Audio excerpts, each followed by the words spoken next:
The night was calm in Villisca, Iowa. It was June 10, 1912, and as the clock struck midnight, a small town would be thrust into an unspeakable nightmare. An entire family was slaughtered in their sleep, and the person responsible was never caught.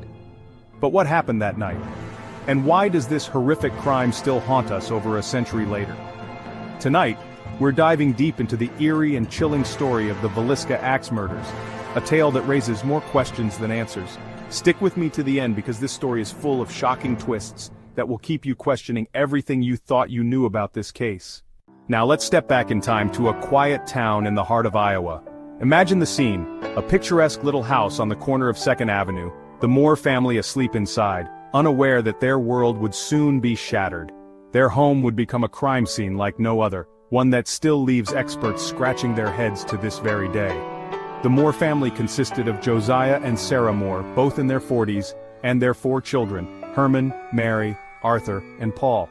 They were a typical family, well-loved in the town, respected.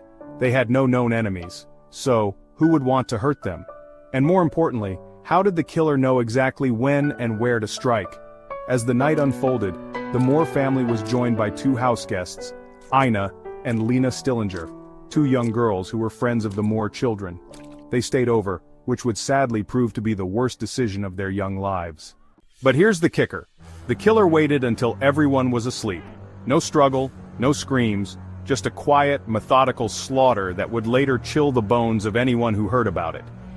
Now imagine this. Someone sneaks into your home, axe in hand, and starts murdering people in their sleep. Seems like a scene straight out of a horror movie, right? But trust me, this is all too real. No camera crews, no scriptwriters. Just a horrifying night in 1912. Let's talk about how this nightmare unfolded. The killer crept through the Moore family home, axe in hand. They say the murders were brutally silent, with the victims struck while lying in their beds. 8 people in total were slaughtered, including 2 innocent young girls. But here's what's terrifying. The killer didn't just leave the scene and run off. Oh no, he stayed. For several hours after the murders, the killer lingered in the house, perhaps savoring the horror or perhaps simply biding his time. The axe was left embedded in the skull of one of the victims. There was blood everywhere, but eerily, there was no sign of a struggle. It was almost as if the family had been chosen and nothing could have saved them. Now, you'd think the police would have found the killer quickly, right? I mean, how could anyone just get away with something so heinous? But here's the shocking twist. Despite the town being small, despite the police investigating every lead, the killer was never found. Not only did the police have little to go on, but the case also had strange inconsistencies. There was no sign of forced entry, meaning the killer may have known the family or had access to the house. The townsfolk were desperate for answers, and the question remained, who could do something so monstrous, and why? Theories started to emerge, of course. Some said it was a revenge killing, others suggested the family was randomly chosen, and a few even believed it was the work of a serial killer. But no one could agree on who the killer was, or why the Moore family was targeted. Some say the case was clouded by local gossip and rumors, while others believed the investigation was mishandled. No matter the explanation, one thing was clear. The police were at a loss. I mean, it's 1912, right? No DNA testing, no fingerprints left on a bloody axe, just good old-fashioned detective work, where a hunch was often your best clue. Imagine trying to solve a crime with only the knowledge of a small town and a lot of rumors. Kind of sounds like trying to find a needle in a haystack, right? Theories continued to mount over the years, and here's where it gets even more twisted. There was one suspect, Reverend George Kelly, a traveling preacher who had visited the Moore family's home just days before the murders. Some said he was the one who could have committed the crime, but there was no proof. He was questioned multiple times, even confessed, but ultimately was never charged.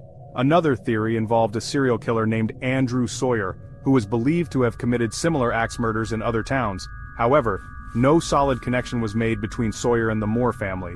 There were also suspicions about local townsfolk, even some of the Moore family's close friends. Theories circulated about jealousy, greed, and possible motives, but the case never went anywhere solid. No one was ever arrested, and the case remained an open wound for the town of Villisca. But here's the thing that still haunts us today. Why hasn't the Villisca axe murderer ever been found? Could it be that the killer was someone close to the family?